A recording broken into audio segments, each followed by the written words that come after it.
کہ اگر تمہارے باپ اور بیٹے اور بھائی اور عورتیں اور خاندان کے آدمی اور مال جو تم کماتے ہو اور تجارت جس کے بند ہونے سے ڈرتے ہو اور مکانات جن کو پسند کرتے ہو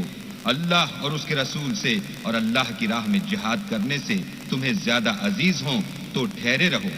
یہاں تک کہ اللہ اپنا حکم یعنی عذاب بھیجے،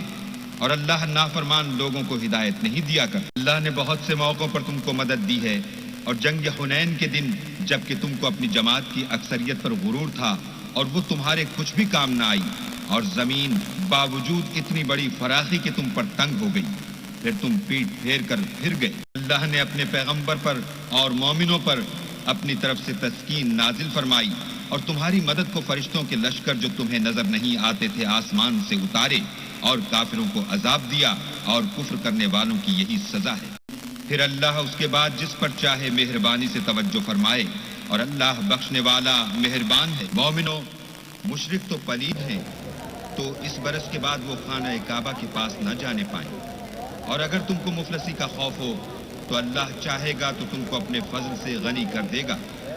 بے شک اللہ سب کچھ جانتا اور حکمت والا ہے۔ جو لوگ اہل کتاب میں سے اللہ پر ایمان نہیں لاتے اور نہ روز آخرت پر یقین رکھتے ہیں اور نہ ان چیزوں کو حرام سمجھتے ہیں جو اللہ اور اس کے رسول نے حرام کی ہیں، اور نہ دین حق کو قبول کرتے ہیں، ان سے جنگ کرو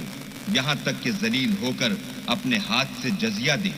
اور یہود کہتے ہیں کہ عزیر اللہ کے بیٹے ہیں، اور عیسائی کہتے ہیں کہ مسیح اللہ کے بیٹے ہیں۔ یہ ان کے منہ کی باتیں ہیں، پہلے کافر بھی اسی طرح کی باتیں کہا کرتے تھے،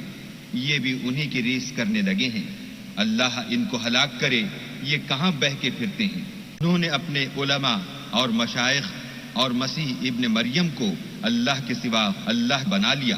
حالانکہ ان کو یہ حکم دیا گیا تھا کہ اللہ واحد کے سوا کسی کی عبادت نہ کریں، اس کے سوا کوئی معبود نہیں، اور وہ ان لوگوں کے شریک مقرر کرنے سے پاک ہے۔ یہ چاہتے ہیں کہ اللہ کے نور کو اپنے منہ سے پھونک مار کر بجھا دیں، اور اللہ اپنے نور کو پورا کیے بغیر رہنے کا نہیں، اگرچہ کافروں کو برا ہی لگے۔